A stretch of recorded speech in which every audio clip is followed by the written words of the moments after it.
সুপ্রিয় দর্শক, আসসালামু আলাইকুম। আজ আমরা এসেছি ঢাকা মানিকনগর এলাকায়। তো দর্শক, এই মানিকনগর এলাকায় একজন অসহায় বোন আছে যে দীর্ঘদিন থেকে স্বামীর নির্যাতনের শিকার। আসলে এই যে স্বামীর নির্যাতনের শিকার, কী ধরনের নির্যাতনের শিকার, সেই কথাগুলো শুনবো এবং কি তার জীবনের যে দুঃখের কথাগুলো সেগুলো শুনবো। আসসালামু আলাইকুম। ওয়ালাইকুম আসসালাম ভাইয়া, ভালো আছেন? হ্যাঁ, ভালো। আপনি ভালো আছেন? জি আলহামদুলিল্লাহ ভালো আপনার আছি। নাম? মিতু পারভিন। মিতু পারবেন। তো মিতু পারবেন, আমরা যতটুকু জানলাম যে আপনি স্বামীর নির্যাতনের শিকার দীর্ঘদিন থেকে। জি। তো আপনি আসলে কিভাবে স্বামীর নির্যাতনের শিকার, সেই কথাগুলো একটু বলুন। স্বামীর নির্যাতনের শিকার যে আমাকে অনেক মারধর করে, ঠিক আছে, টাকার জন্য, যৌতুকের জন্য। মানে যৌতুকের জন্য আপনাকে জি। নির্যাতন করে? জি জি আচ্ছা, জি। বলুন। হ্যাঁ, মানে যৌতুক বলতে ও তো ডাইরেক্ট বলে না যে আমাকে ক্যাশ এনে দাও, ঠিক আছে। যৌতুক বলতে ও আমাকে বলে যে ফার্নিচার লাগবে, আমার ঘরের খাট আনো, আলমারি আনো তোমার বাপের বাড়ির থেকে, এসব আর কি। এসব নিয়ে আমাকে নির্যাতন করে। আর নির্যাতন করে বলতে যে মানুষ কথা বলে, ঠিক আছে, ও মানে কথায় কথায় মানে শরীরে হাত তোলে, মারধর করে আর কি। এক পর্যায়ে আমাকে এক সময় অনেক মারছে, মেরে আমাকে একদম পুরা শরীর নীলা নীলা করে ফেলছিল। আচ্ছা, এই মায়েরগুলো কেন আপনার সাথে মারধর করতো, সেই কথাগুলো একটু বলুন। মারধর করতো এই যে মানে ওর মানে বাহিরে রিলেশন আছে, ঠিক আছে। রিলেশন থাকার কারণে ও বাসায় এসে মানে কথা মানে মানুষ বলে না যে ছুতা খোঁজে, সেরকম মানে আমার ছুতা খুঁজেই মানে আমাকে মারতো আর কি। আচ্ছা, তো বাইরের রিলেশন একটা, আরেকটা বিষয় হচ্ছে আপনার যৌতুক, হুম। দুইটা বিষয়। তো আসলে কোন বিষয়টা নিয়ে বেশিরভাগ আপনার উপরে নির্যাতনের শিকার হতেন আপনি?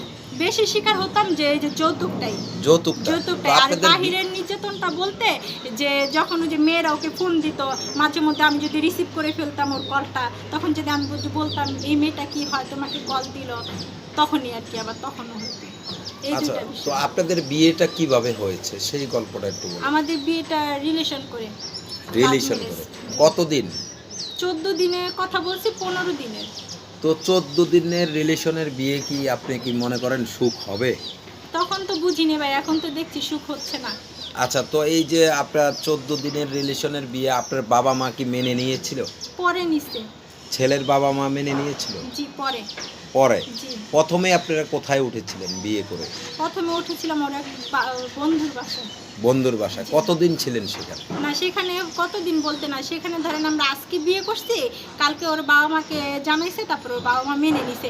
আর ওর বাবা মা মেনে নিছে এই কারণেই যে ওর আরেকটা মানে বিয়ে হয়েছিল, ঠিক আছে। সেখানে একটা মেয়ে সন্তান আছে 7-8 বছরের, তো ওইটা ডিভোর্স হয়ে গেছে, ঠিক আছে। আচ্ছা, জন্য সেই বিয়ের আরেকটা যে বিয়ে হয়েছে, তো আপনি খোঁজ খবর নিয়ে কি রিলেশন করেন নাই তার সাথে? না ভাইয়া, আমি সেটা জানতাম না।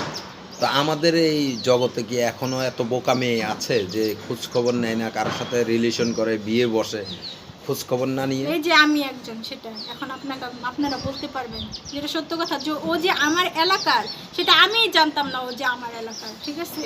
আমি মনে করছি ও মনে হয় অন্য কোনো এলাকার। আচ্ছা, পরে বিয়ের পরে জানতে পারছি যে ও আমার এলাকার। আপনার এলাকাটা কোন জায়গায়? মানিকনগর। মানিকনগর। জি। ছেলের বাড়ি কি মানিকনগর? জি ছেলের বাড়ি। ছেলে কি এখানের স্থানীয়? জি ছেলে এখানে স্থানীয়। তো স্থানীয় বলতে মানে ওর নানার ইয়া পাইছে, অংশীদার আর কি, জায়গা পাইছে। আচ্ছা, তো এই ছেলে যে এখানের স্থানীয়, তো আপনি তো চিন্তা ভাবনা করে বিয়েটা বসাটা উচিত ছিল, তাই না? জি। যাই হোক, তো এই আপনার নির্যাতনের শিকার যখন হয়েছেন, তো আপনি আইনগত কোনো ব্যবস্থা নেননি? জি না ভাইয়া, আমি কখনো আইনগত ব্যবস্থা নিইনি। যখনই আমাকে মারধর করে মানে বের করে দিত, তখন আমার মার বাসায় আসলে ধরেন 4 মাস 6 মাস থাকতাম।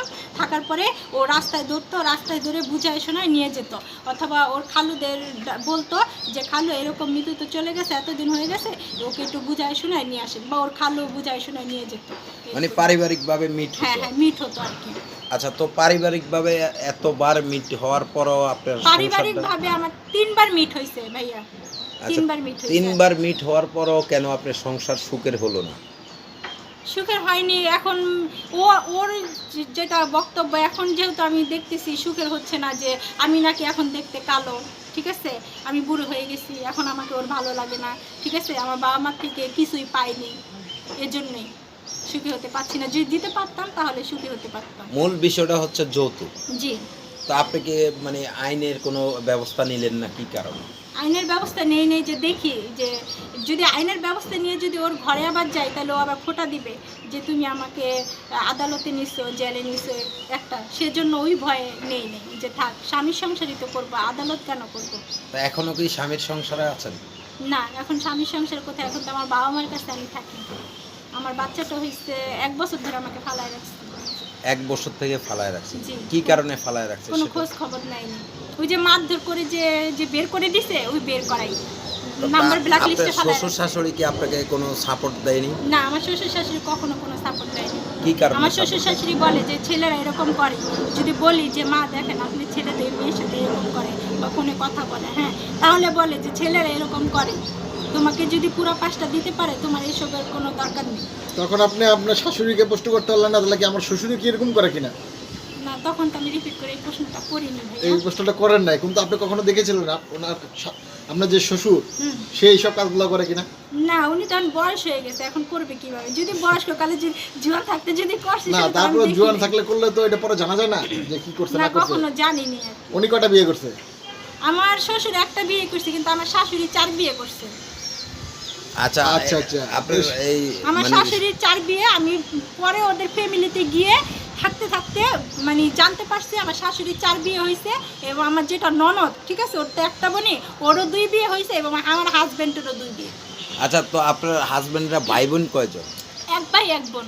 আচ্ছা, তো আপনার এই যে শাশুড়ির যে 4 বিয়ে হলো, হুম। মানে তার কত নাম্বার স্বামী নিয়ে সে সংসার করছে? কত নাম্বার স্বামী মানে এটা 2য় নাম্বার স্বামী। মানে প্রথম একটা বিয়ে হয়েছে, ওইখান থেকে ডিভোর্স হয়ে ওনাকে বিয়ে করছে প্রেম করে, ওনাদের বাসায় নাকি ভাড়া থাকতো, ঠিক আছে, আমার শ্বশুর। তো ওনাকে বিয়ে করছে, ওনাকে বিয়ে করার পর তারপর আবার আরেকটা রিলেশন ছিল ওনারা তো এলাকার মেয়ে, স্থানীয় না, পাশের একটা ছেলের সাথে। তো ওই ছেলে বিয়ে করে কতদিন থাকার পর ওইটা ডিভোর্স হয়েছে, তারপরে আবার আরেকটা করছে, কিন্তু এখন 2য় স্বামী নিয়ে উনি সংসার করতেছে। মানে দ্বিতীয় স্বামী লাস্ট পর্যন্ত টিকে গেল? ঠিকই আছে, জি আচ্ছা, তো এই যে নিতু আপা, জি। আপনিও তো আপনার শাশুড়ির মতো করেন নাই, যেহেতু আপনার শাশুড়ি এরকম ছিল। জি না, আমি যদি করতাম তাহলে তার আপনাদের প্রতিবেদনে আসতাম, সবাইকে জানাতাম। সত্যি তো? জি সত্যি। আর আমার এখন হাজবেন্ড যে, উনি আমার জীবনের প্রথম প্রেম ছিল। প্রথম প্রেম ছিল? জি। আর এখন কষ্ট করে সংসার করছেন কত বছর? 6 বছরে পাড়া দিছে, 5 বছর চলে গেছে। 6 বছরে পাড়া দিয়েছে। এখন সংসার নাই কত বছর? সংসার নেই 1 বছর যাবত। 1 বছর যাবত কোনো দেখা সাক্ষাৎ কিছুই নাই? জি।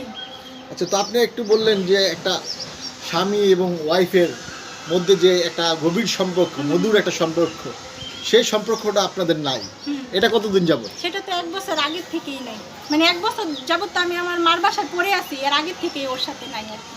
আচ্ছা, এর আগের থেকে কতদিন আগে থেকে নাই? ধরেন 1 বছর, মানে বিয়ের তো 5 বছর চলে গেছে, হ্যাঁ, জি। মানে 3 বছর ভালো ছিল, আচ্ছা। 4 বছর থেকেই নাই, তারপরে 1 বছর তো আমার মা বাবার বাসায় গেছে। তার মানে আপনার মানে যে মানে ফিজিক্যালি যে রিলেশনটা সেটা 1 বছর থেকে টোটালি নেই? জি, তারপরে 2 বছর, মানে 1 2 বছর, বছর। হ্যাঁ, ওর তারপরে বাসাতে যে ছিলাম। একটা ছেলে সন্তান আছে, কত মাস বয়স? এটা 4 মাস। 4 মাস। এখানে তো একটু প্যাচ লাগে, তো কিভাবে আসলে রিলেশনটা হলো? এটা ওই যে বললাম না, ওর খালুর বাসায় যে আমাদের মিট হয়েছিল, হুম। ঠিক আছে, ওদিন রাতে ওর খালুর বাসায় আমরা ছিলাম আর কি, হুম। ঠিক আছে, ওদিন রাতেই মনে হয় এটা হয়েছে, তারপর থেকেই তো ওর বাসায় গিয়ে 4 দিন ছিলাম, 4 দিন পর আবার যে ঝগড়া হয়েছে যায় সে। আচ্ছা, তো আমরা যতটুকু জানি শিক্ষিত মেয়ে আপনি, তারপরে স্বামী যেহেতু এই ধরনের কাজকাম করে বেড়াচ্ছে, মানে সে বিভিন্ন মেয়েদের প্রতি তার আকৃষ্ট এবং কি যৌতুকের জন্য এরকম করে আপনার সাথে, তো তারপরেও আপনি একটু মানে মানুষ তো একটা ম্যাচিং করে চলে যে আসলে আমার যদি আরেকটি বাবু হয় তাহলে এমনিই তো আমার অশান্তি, আরেকটা অশান্তি শুরু হলো না আপনার জীবনে এখন?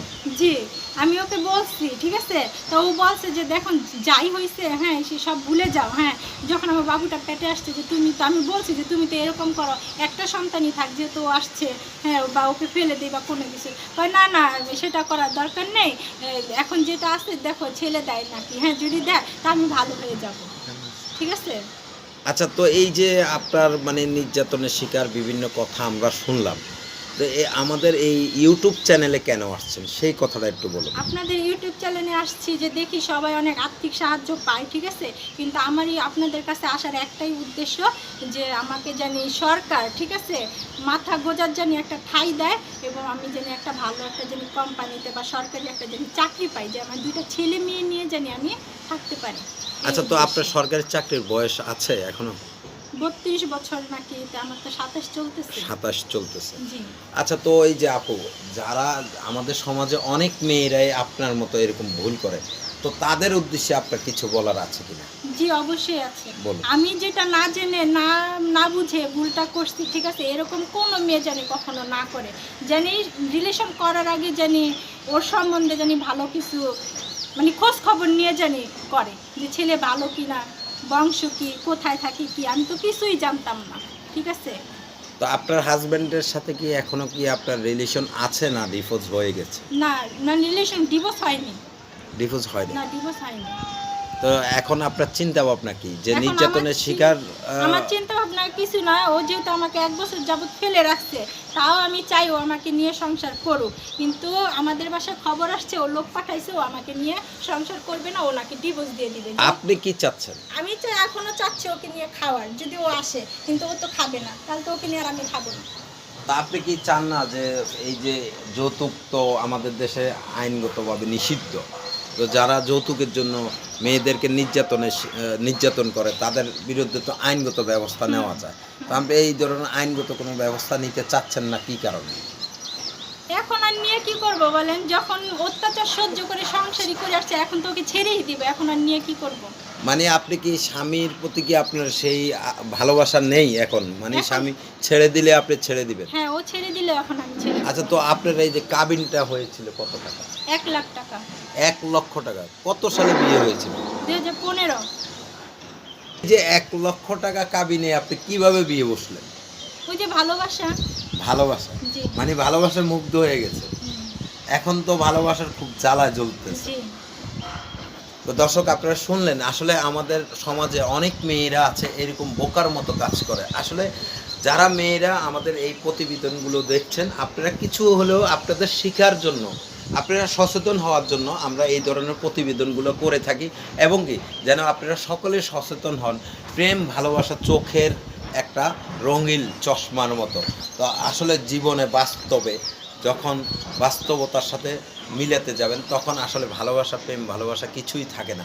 তো আপনারা যারা নারীদের উপরে এই ধরনের নির্যাতনগুলো করেন, অবশ্যই আপনারা আপনাদের নিজের সব মা এবং বোনের চিন্তা করে আপনারা একটু নারীদেরকে সম্মান করতে চেষ্টা করুন। আচ্ছা আপু, আপনি যদি আপনার সংসারটা ভেঙে যায় বা ডিভোর্স দিয়ে দেন, ছাড়াছাড়ি হয়ে যায়, তাহলে কি আপনার স্বামী আপনার এই কাবিনের টাকাটা দিবে? সেটা তো ভাই আমি বলতে পারি না, এখন আমাদের এখনো বসা হয়নি। মানে আচ্ছা, লোক তো এই যে দিয়ে আপনার খবর- স্বামীকে ডিভোর্স দেওয়ার পরে নতুন করে বিয়ে শাদী করার চিন্তা ভাবনা আছে কিনা? এখন আপাতত নেই, এখন নেই। যদি ভবিষ্যতে কেউ আমার 2টা সন্তান নিয়ে যদি গ্রহণ করে বা বাবার চোখে যদি দেখে, তাহলে তো কেউ যদি আসলে আপনাকে একটু সাহায্য সহযোগিতা করতে চায়, একটা চাকরি দিতে চায়, কিভাবে আপনার সাথে যোগাযোগ করবে? সেটা আমার নাম্বার দেওয়া থাকবে আপনাদের মোবাইলে। বলেন, আপনার নাম্বারটা বলেন। 01731606480। আবার বলেন। 01731606480। আচ্ছা, তো এই নাম্বারটা কি বিকাশ করা আছে? জি না ভাইয়া, বিকাশ করেনি। এটা বিকাশ করে নিন। তো সম্মানিত দর্শক, আপনারা দেখলেন এই বোনটির জীবনের বাস্তব গল্প, সত্য ঘটনা। তো প্রতিবেদনটি দেখে যদি এই বোনটির প্রতি মায়া লাগে, বোনটির 2টি বাচ্চা আছে, ফুটফুটে ছোট ছোট বাচ্চা। তো এই বাচ্চা 2টি নিয়ে খুবই কষ্টে জীবনযাপন করছেন। তো আপনারা যদি ওনাকে একটু সহযোগিতা করেন, তাহলে আমাদের সত্যি কথা, আপনারা সবাই ভালো থাকেন, সুস্থ থাকেন। আল্লাহ হাফেজ।